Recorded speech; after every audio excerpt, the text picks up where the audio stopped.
The one thing I want to tell you about Hornwort is that it is awesome. Yes, this stuff will grow in a mason jar, and today I'm going to show you how I do it here at Bucket Ponds.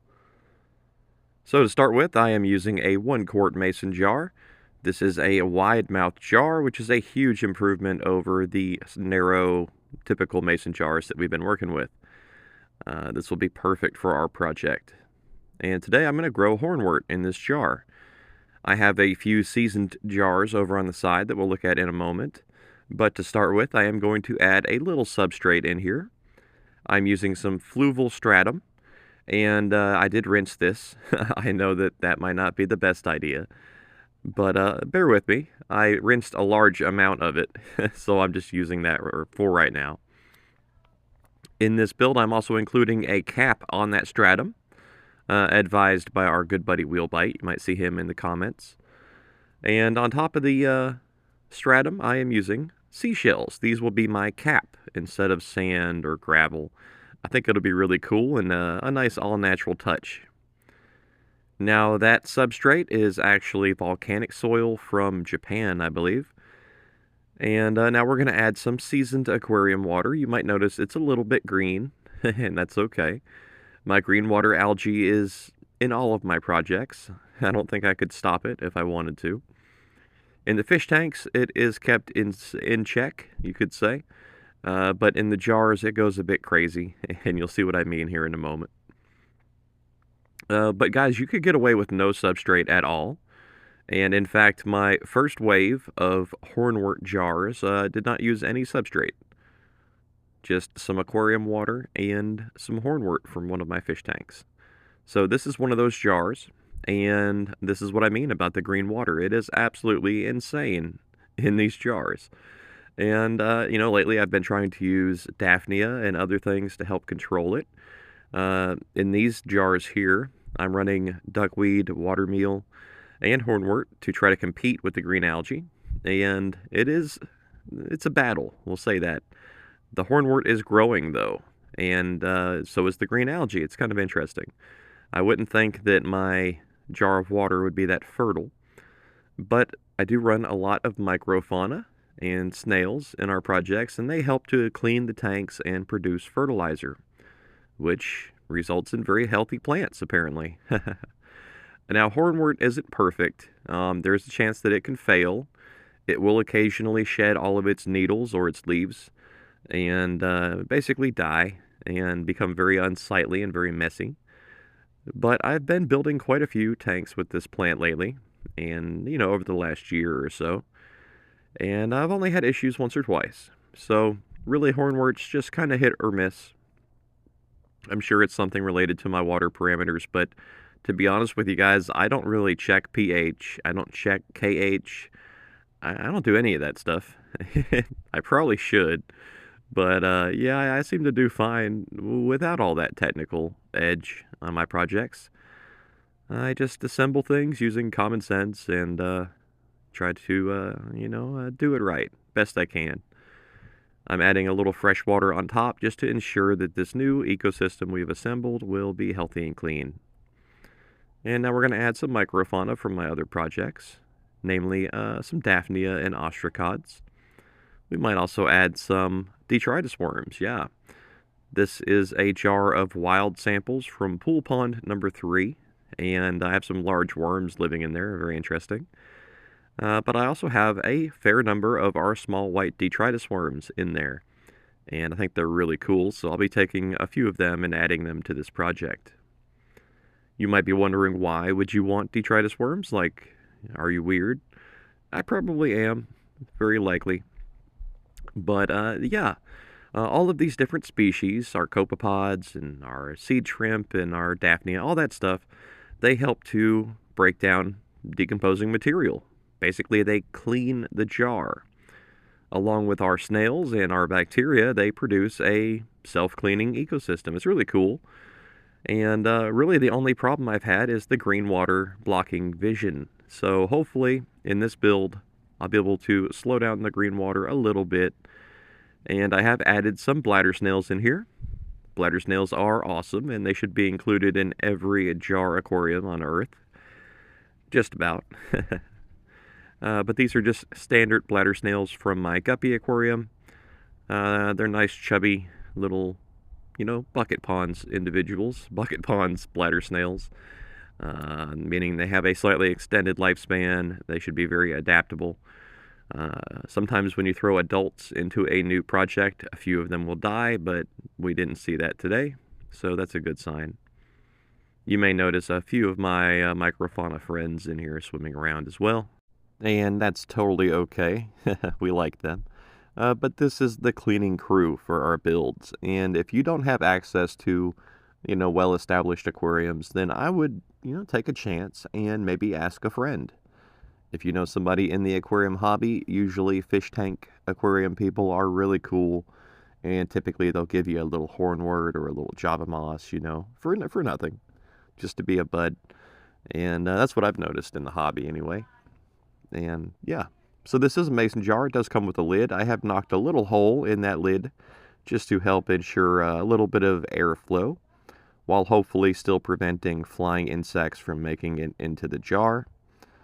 A lot of people assume that mosquitoes are a problem for aquariums like this, but not really. It's actually fly moths, yeah, or drain flies is another word for them. They are the dreaded enemy. Mosquitoes aren't really a problem. And all of these problems are alleviated if you're running a jar that's large enough to have fish, of course, a 5-gallon fish bowl or something like that. But here we are 5 days after setup, and the Hornwort jar looks great. I am very happy with it. It's cleared up quite nicely. Our snails are still alive. Our little friends are exploring their aquarium, and this is nice. Yeah, I'm not ashamed of this. The substrate is outgassing a bit, but that's completely normal. Nothing to worry about. Probably just from me picking it up and moving it around a bit. You may hear some strange noises in the background. I hope not, but it's getting difficult to find somewhere good to record the audio. So I'm doing my best. But here's our jar. It's beautiful, even almost a week after setup. And now we're going to take a look at one of our older established jars once again. And we're actually going to build a second aquarium here. You probably thought the video was over, but it's only halfway there. So this is the same jar from the same pack as the first one that we set up, and I'm going to build it in a very similar way. I'm going to include some of that fluval stratum for the substrate. And keep in mind, you don't have to have a substrate. My older jars there were started with nothing, just completely, just a jar of water. And over time, feeding the microfauna and the snails, there's even some scuds in there. Over time, that built up a little bit of a mulm layer in the bottom. So, yeah. Either way, the hornwort did really well.